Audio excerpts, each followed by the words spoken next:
It is with the greatest of risk that I commit this recording. The codices within reveal the hidden weakness of your most feared enemy. My creations, my frames of war. We had created monsters we couldn't control. We drugged them, tortured them, eviscerated them. We brutalized their minds, but it did not work. Until they came. And it was not their force of will, not their void devilry, not their alien darkness. It was something else. It was that somehow, from within the derelict horror, they had learned a way to see inside an ugly, broken thing and take away its pain.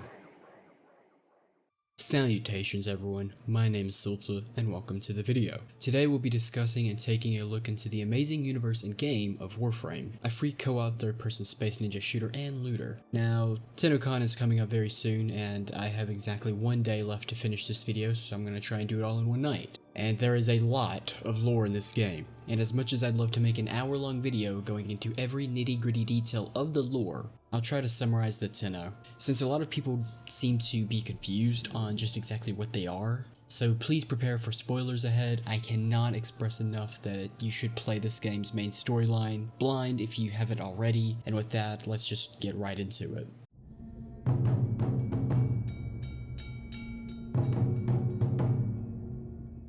Thousands of years ago, there was an advanced civilization called the Orcan, a very prejudiced, xenophobic race of near gods to some, and zealous overlords to others. Resources were growing scarce in our solar system, so the Orcan looked into the prospect of colonizing another, much further, solar system named Tau.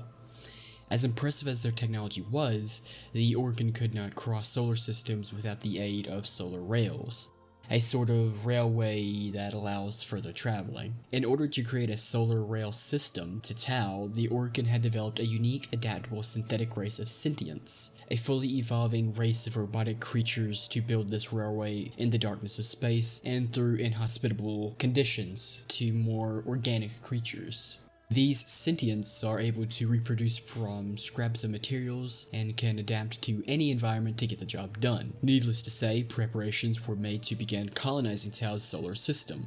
One colony ship in particular, the Zeramin-10, was the first to be sent through this experimental solar rail system. In a horrible accident, this solar rail had sent the ship not to Tau, but to the Void, a border world of sorts between universes, a hellscape of energy with blinding skies outside of time itself. Some propose that it's even the multiverse. The adults had gone mad in the Zeramin-10, slaughtering each other and pursuing their children, hunting them down in attempts to kill them. Strangely enough, the children were unaffected by these murderous intents. These children were touched by the Void. One could say they were cursed, and others could say they are blessed. The Void had given them powers and abilities that were beyond human capabilities. However, they had to defend themselves from their parents using these abilities they were given by the Void. Sometime later, the Zeramin-10 was brought back from the Void.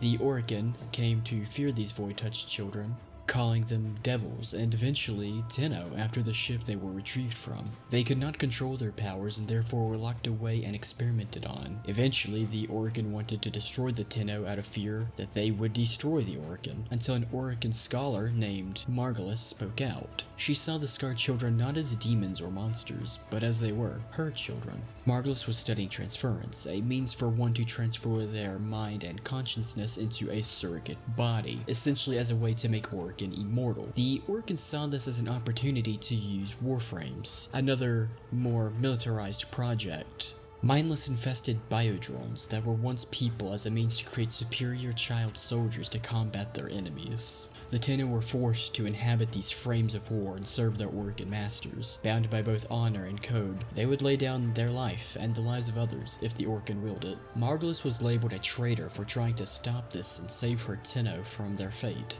She was then executed for her betrayal, leaving the orphaned Tenno motherless once more, to be subjects to the harsh, evil experiments of the Orcan. The children had eventually lost themselves, spending so long inside these Warframes that they forgot that they were even human. They began to believe that they were the Warframes themselves.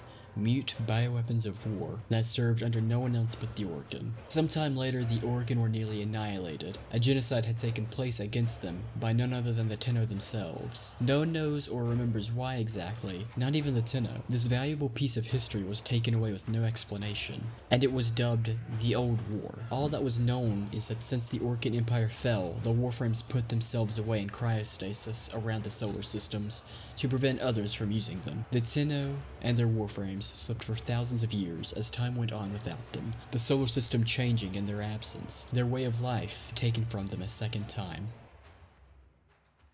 My Warframe, it's still there. Haven't you been listening? The transference system is fried. I don't need it anymore. Operator, where are you going? Now, I know I don't usually do lore videos or anything of the sorts, but I haven't uploaded a video in quite a few months, and I decided I would get back into it with something I feel comfortable with and wanted to try something new.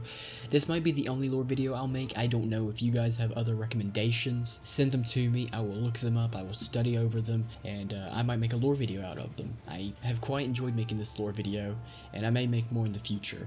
And if you enjoyed the video, make sure to hit like, subscribe for more, and I'll see you all next time. Goodbye.